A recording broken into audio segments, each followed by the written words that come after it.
fiends, friends, and familiars. This is your old pal Matt Orozco from Macabre Daily here, and I am so excited to be joined today by Michiel Blanchart, who is the writer and director of Night Call, which is coming out in theaters on January 17th from Magnet Releasing, and you can also catch it on digital release on the 24th. So, Michiel, thank you so much for being here with me today.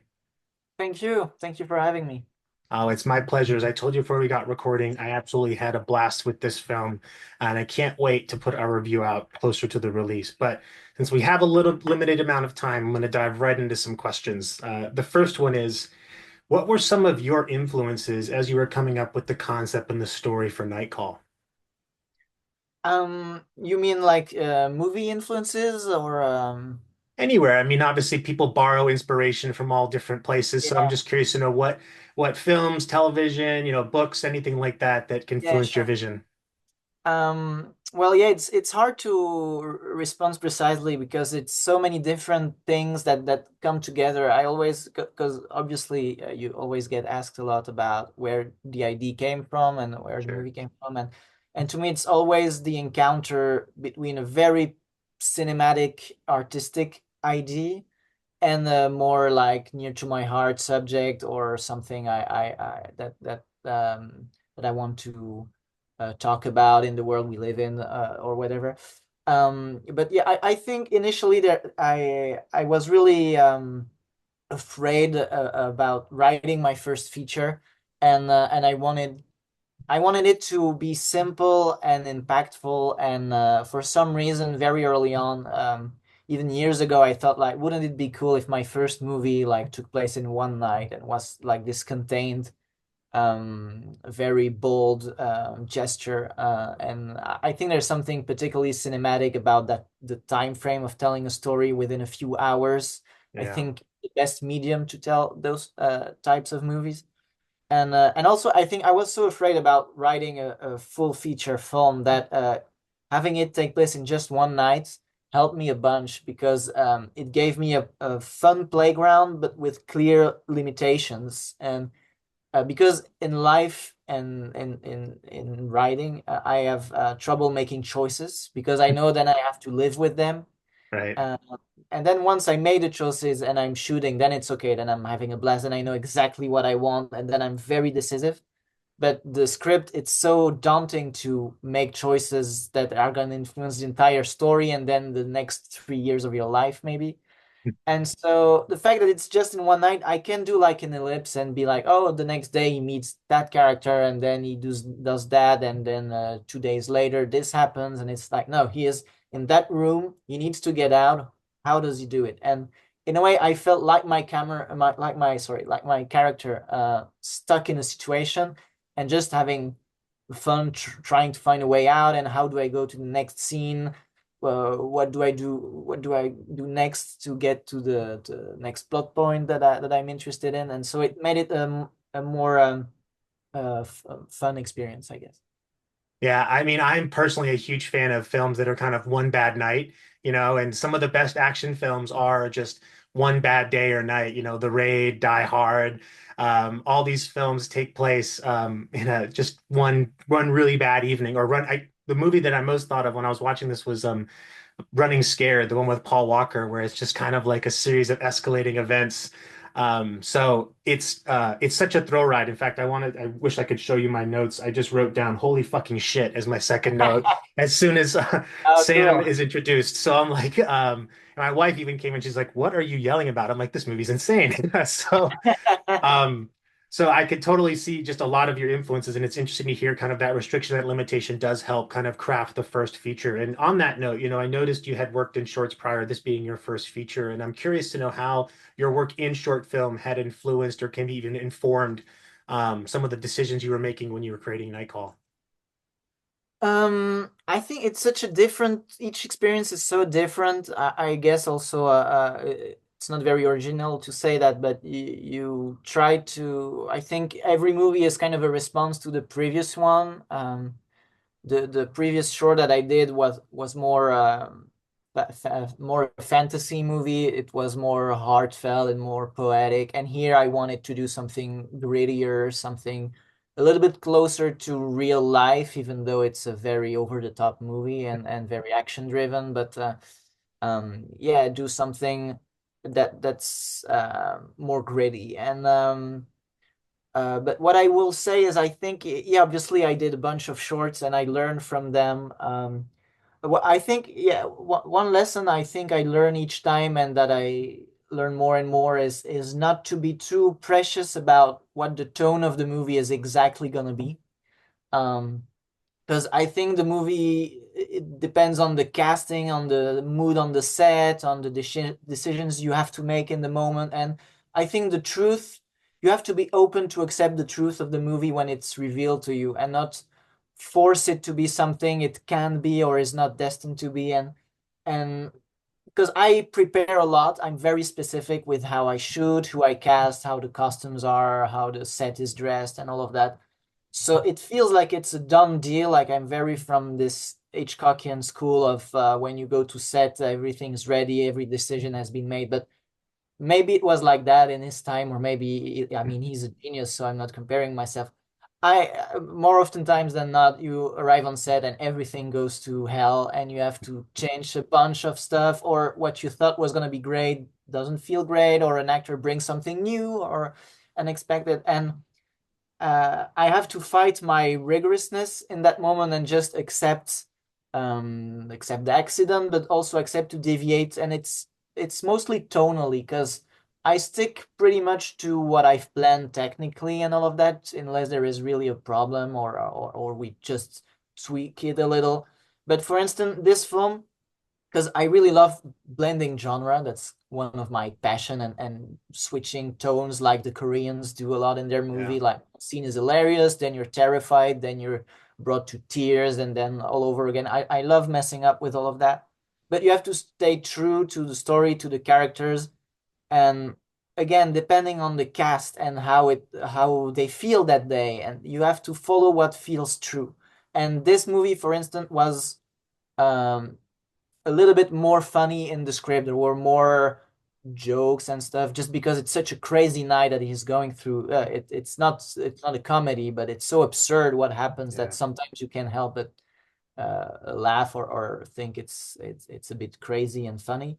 But there were more jokes in the scripts and more light moment. But then I don't know if it's due to the cast of Jonathan in the main character, or due to just the heaviness of the shooting, and shooting at night in the rain, or the subject matter at sometimes, like talking about police brutality, about violence in general, injustice, and all of that. So the movie became more a little drier and more serious, but I think it's for the best. I mean, I that's what the movie had to be, I think. Yeah, I could not agree more. I think you strike a perfect balance between having kind of gritty action that's an occasional levity that just helps to break up some of the tension.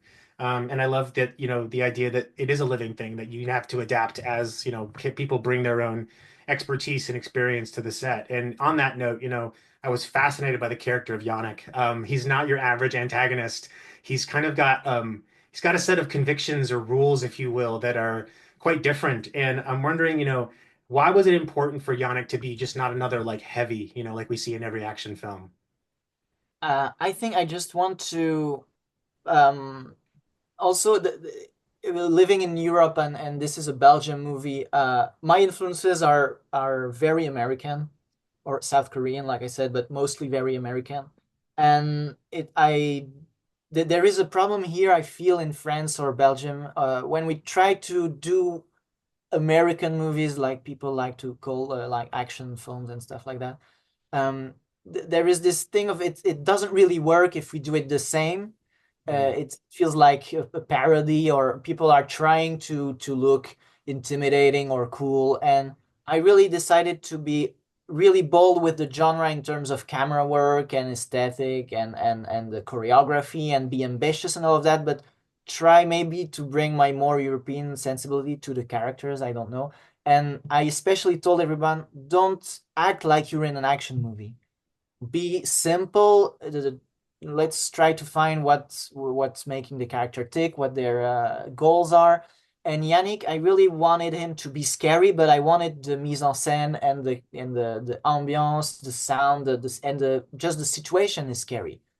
if he tries to be scary, if he looks intimidating, if we have the cliche of like a big scarred guy with a gravelly voice trying to sound menacing, unless you have the perfect actor for that, and maybe the American actors are maybe better at doing stuff like that. I don't know. But if we try to do that in a way, it's a bit dangerous, I feel, and it can very easily look ridiculous. And I was more interested of having a really like almost sweet and calm guy. Also, Romain Duris, who plays the role, is very well known in France and is more associated to like heroes or dramatic heroes or romantic heroes. And so he's usually someone you kind of trust or that you feel sympathy for at least. And here, the fact that he is this really calculative, cold killer. I think the dichotomy of that is it was interesting. And I think it's even scarier if a friendly face can bring so much danger. And he is a guy who has, like you said, he has his rules. And when he says, "If you do that for me, then you're gonna be okay," you tend to believe him. You feel like when he says, "I hate killing people I hate, dealing with corpses." Logistics, yeah. Yeah, you're like, okay, I know this is a businessman. And I think today the real villains of this world that you have to be worried about are the people who are just here to make business. And it just so happens that his business goes to illegality, but he doesn't want, he is not cruel per se. He's just not afraid of stepping on everybody to get what he wants and to protect what he has and his family and all of that. And to me, that was a more relevant antagonist today. And talking about influences, um, like obviously, Collateral was Yeah. a big inspiration for this movie. I can't hide from that. And I think, and it particularly like Tom Cruise, again, someone that you associate to a hero, to someone that is likable. Having him play this very calm and open, full-blooded killer who is very who knows exactly what he wants and how he's gonna do it and isn't hiding anything. There is something fascinating. And I think that's why our character of Yannick is all dressed in gray. It's unconsciously probably a reference to Tom Cruise's character. I definitely see the similarities, but but you know, it's not so much that you feel like, oh, I'm watching Collateral. It's like, oh, I can see that there's some inspiration. And the black tape is a diabolical move. Like I was like, wow, that is Yeah. cold. So, But again, what I love, it's not a power move in terms of he doesn't want to look scary. It's just the cleanest way for him. It doesn't make sound because it muffles the screams. It doesn't leave traces because there is no blood. It's easy to clean up. And it is efficient. And yeah. that's this guy is all about efficiency, not about like being terrifying or whatever. And that's, I think, even more terrifying when you see the clinical aspect of how he deals with the job. Yeah, it is. I mean, it says so much for his character that he's just, he's willing to wrap someone's, nose and mouth in tape and just watch them suffer. But to your point, it's all about what's the most efficient way of getting rid of the body. That's his biggest concern. And I want to ask you about the action scenes, particularly the you have some really amazing set pieces here, even in the very beginning when, Maddie and Sam confront each other, which is just unreal. And then you have the amazing kind of bike to train chase sequence. So I'm wondering, how did you get that right? I mean, that must have, how many takes did you have to get to do that? And is that one shot as it looks? Because it certainly does look like one single camera movement. Thanks. Yeah, that's a shot I was dreaming to do for a long time, actually. I had this idea for a like project when I was like 10 years ago almost. I was thinking about doing a scene like that. And when I was writing the script, I was like, oh, this is finally the time to do that shot here in Brussels. I exactly knew which station this would work in. Then I for weeks I visited all the subway stations in Brussels to find the best one, but it was still the only one where it was possible. And so we prepared this a lot, and it was difficult because again, that's not the kind of movie we're used to make in Belgium. So to get the permits, it's all new to everybody. So we have to convince the city, the district, like the subway company, the people in charge of security. the guy in charge of public communication. The right next to the station there was a police station, so we also need their Wow. approval. It's also part of Brussels that is not easy, where there are a lot of incidents, and so you have to be careful and all of that. But I wanted to shoot in those places and show that we can shoot there in Belgium and in Brussels.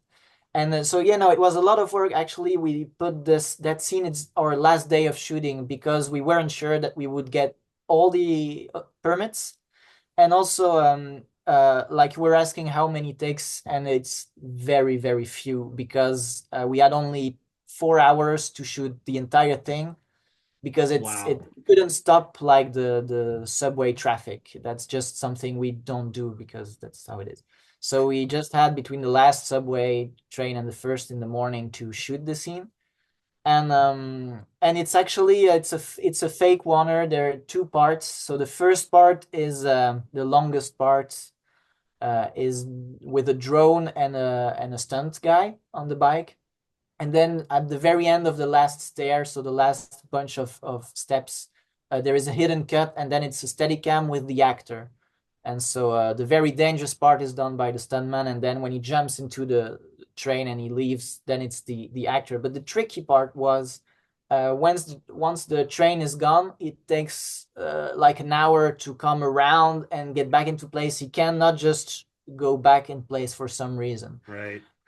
So once he left the station, it's 1 hour lost, and we didn't have that time. So actually, there is only one take that we did until the very end, and so we were shooting. And if there was a problem, I had to scream cut before the train left so that we could reset in time. Sure. And so I did it once, something went wrong with the framing or whatever. And then the guy from the subway station, the guy in charge, told me, okay, the subway is starting again in 20 minutes. So this is whatever happens, this is your last take. You are not allowed to say cut before the end. And it's the take that is in the movie. So it's not perfect. I see how it's not perfect, but we got it till the end and it worked. So I'm glad because I couldn't have another take, and then I would have like a hole in the middle of my movie. I mean, from a layperson's eyes, I couldn't tell a single error. So I know you're much closer to it than everybody else is. So obviously, Yeah, it's sure. having that proximity gives you a different perspective. But it's super slick, and I think a lot of people are really just going to get not just that scene, but many of those set pieces. Um, last couple questions for you is what was the collaborate? And I'm not going to pronounce his last name because I don't want to butcher it. But with Sylvester, your cinematographer, what was that collaboration like? Because he does some amazing. I mean, we don't get a lot of views of Brussels in films that we see here a lot in the United States. So I think we're getting this kind of different, more metropolitan, like more urban look at the city as opposed to kind of the more idealized version that you often see. So what was it like Yeah. working with Sylvester there? Well, first of all, it was very important to me to show Brussels that way and allow me to show it this way. It's at the same time, I think, a fairly realistic depiction of the city. I think people who live here really recognize their city, the tone of the city, the texture of it. But at the same time, it was allowing ourselves to make it a character and make it bigger and make it like Gotham City in a Batman movie, make it breathe, make it a living thing, and be in tone with the movie. We didn't like cheat too much. We cheated like you'd have to do for permits and stuff like that. We couldn't shoot in the real train station, so we had to reimagine one and stuff like that. But it's the real Brussels. We're not lying about it, but we're just taking it, giving it some artistic direction to fit the story and the tone. And working with Sylvester, so it's Sylvester van Horenberg. Van It's Hollenberg. Okay. but it's an impossible. I even can't write it. It's like too many of all the letters. It's ridiculous. But he's like one of my best friends. We've worked together on all my short films in the past like 8 years or something. And it's great. He's really my brother in my work in cinema because we have the same language. We watch the same movies and we understand each other so much, and we really love the same thing. So it makes the work so much easier. And because we spend so much time together, regardless of if we work on a project, We actually did prep for more than a year on this movie just because we hang around together all the time. So we were watching movies. He read this, he was one of the first person who read the script. We did the mood board together, and we really loved that part of like dreaming what the movie could be, and then the realities arrive and you have to shape it a little differently. But I love talking to him, and it's very easy. And so there is a lot of trust also. I know how he behaves on the set, and I know that he's gonna allow himself to take a lot of like if he needs to talk to the actor to say, oh, you need to be a little bit more like this or like that. I trust him because I know he's not gonna he's a very sensitive guy and he's not gonna disturb my work. He knows that the most important thing is getting the telling the story and getting the actors to do what they need to do and to get the performances right. And so yeah, no, he's really my first artistic collaborator on every project, and he's great. Yeah, outstanding work. I mean, you can tell there's obviously a great collaboration because the film just again it's propulsive in its energy, and that doesn't happen without good collaboration, good editing, good direction. My last question for you, if you were asked to program a double feature with Night Call, what's the other film that you'd put next to it? Oh wow.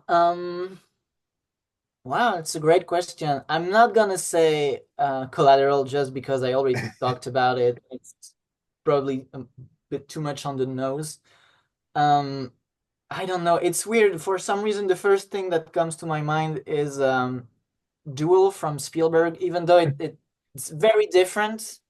But I remember thinking about because I mean he is the GOAT, right? And I was like, okay, what was his first feature? And again, it was a simple concept. It takes place in a day. My movie is one night. That's a day, but it's the same idea of just using the tools of cinema to tell a kinetic cinematic story. And yeah, I don't know. For some reason, that's what comes to mind right now. That'd be Maybe such not a the most. fun double feature though, because one is like a very Yeah, like kind of person chasing or people chasing person. The other is more like car chases, and so I think yeah. that there's a nice dynamic there between the two. And I'd go see that double feature. Um, well, that's my last question. But Michiel, I just want to say thank you so much for this time and for Night Call. It's such a fantastic film. And to remind folks that are watching this, it will be released in theaters on the 17th of January. So please go and support it out there. And if for whatever reason you can't, you can get it on digital on the 24th. So you have no excuse. You can watch Night Call this month. But thank you, Michiel. Good luck in the best. Good luck on this release and looking forward to seeing what you do next. Cool. Thank you so much. My pleasure.